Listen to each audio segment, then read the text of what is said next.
Hey guys, welcome back to another video on the Inside Spurs channel. Hope well, hope we're enjoying our Wednesday. It's middle of the week, it's a bit gloomy, it's a bit rubbish. Just look, like I keep saying, keep pushing through, keep trying your best, all right?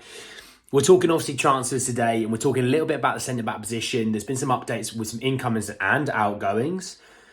And one of the stories is going to irk a few people because it's irked me. And looking at some of the comments I've had recently, I know it's going to irk some people. So I'm going to apologise for potentially ruining or trying to ruin the rest of your Wednesday evening. But let's get into it. So there's some conflicting reports, but basically 24 hours is a long time. And it's going to be proved in this situation. So last night, Alistair Gold says Spurs aren't sure whether to push through the Van de Ven deal or to go for Tapsoba, right? So I think we can all understand Micky Van de Ven, of the two, that deal is a lot further forward than it would be Tapsoba. I think they're trying to push both up to a point where they can't push them both any further and then make a decision. But it does look like the Van de Ven situation is a lot further forward. His agent and his camp are pushing that a lot more than you're hearing anything out of Tapsoba's situation. And then this came out, say, from Fabrizio Romano, and it said the Spurs have submitted an opening proposal to Wolfsburg for Van de Ven. Negotiations are ongoing with Wolfsburg. Personal terms are no issue. So really quickly on that last little bit, we obviously know personal terms are not an issue. They've not been an issue for a little while now. The fact that a proposal's gone in shows how much further forward this is. You know, you can speak to another club, you can have a chat with another club, but until it gets kicked on that little bit further, you're never really going to know. So the fact that that's kind of now been made aware to the wider public, it does show how much further forward this deal is. And I do think, I think Van de Ven will be the guy here. I don't see it not being. I mean, when you're so public about how far forward you are, and he does have interest from other clubs. It's not like it's Spurs or bust. He does have interest from other clubs.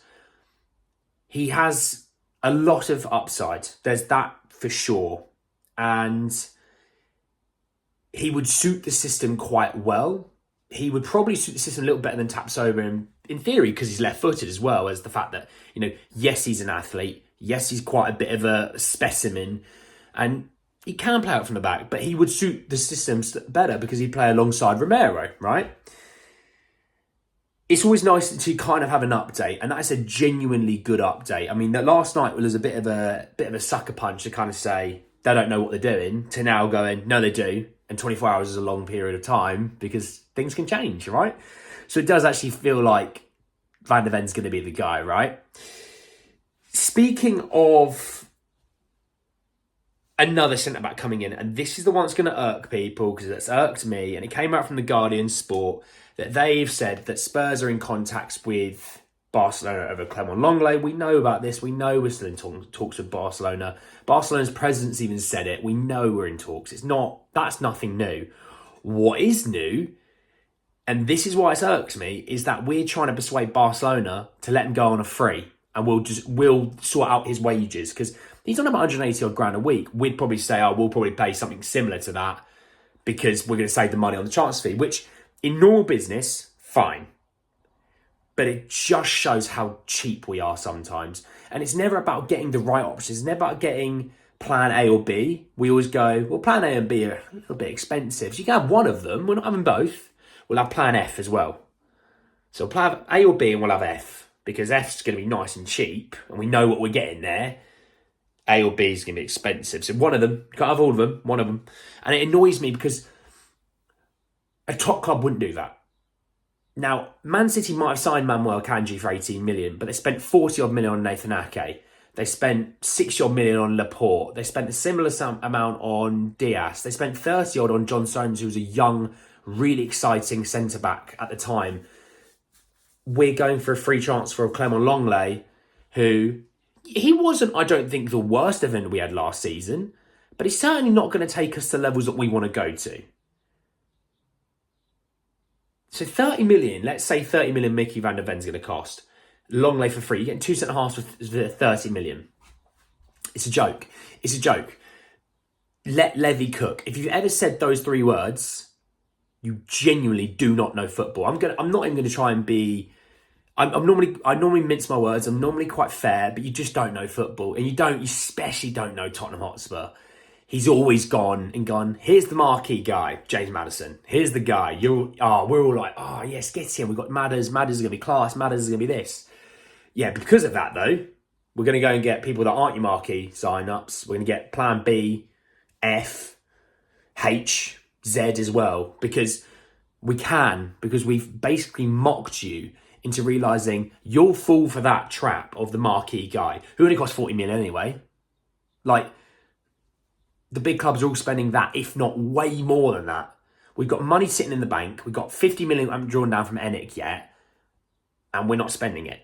We're not spending that money in the bank account because we're going to offset a lot of these expenses with sales, which I'm going to come onto in just a second. So if you're falling for it, wake up, smell the roses, get back in the real world. This is what Levy does. All right. He's not going to go for two. If he went Micky Van de Ven, Tapsoba and Longley, I've said it quite a few times. I think some people sometimes in the comments definitely think Longley should be our number 2. No. If Longley comes in, he should be behind those two. We're signing 3 centre-halves. In theory, it's like 2. It's like if you say we signed Kulusevski and Porro this summer. They were in other Januaries.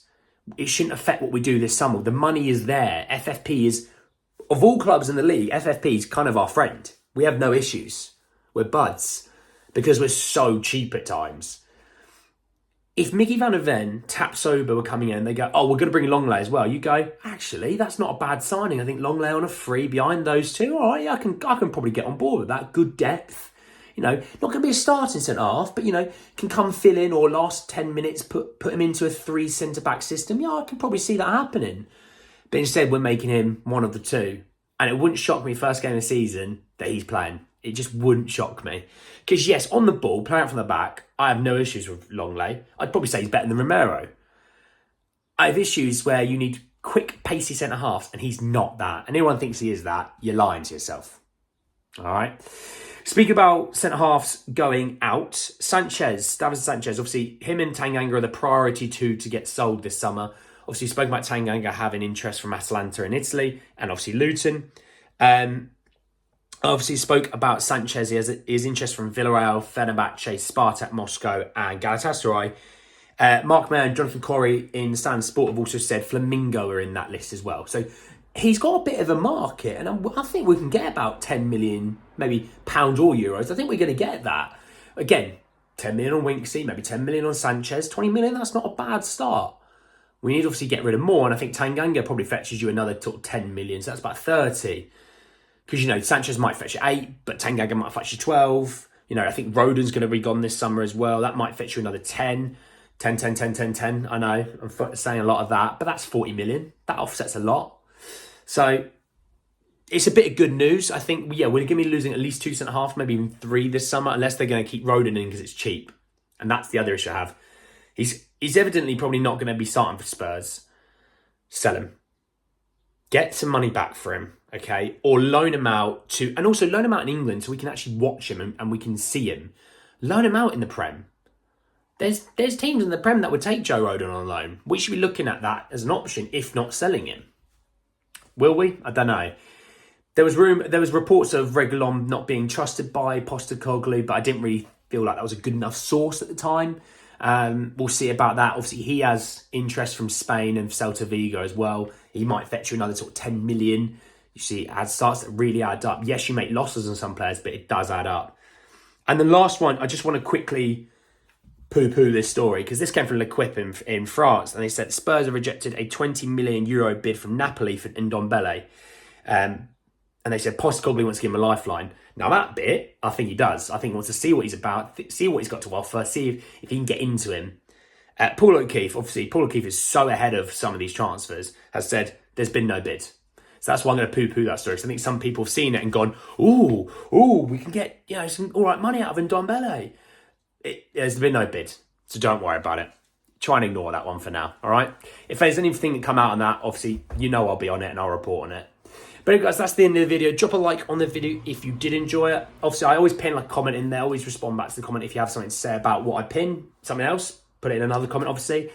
Obviously, we'll talk a little bit about the situation with the centre-backs area.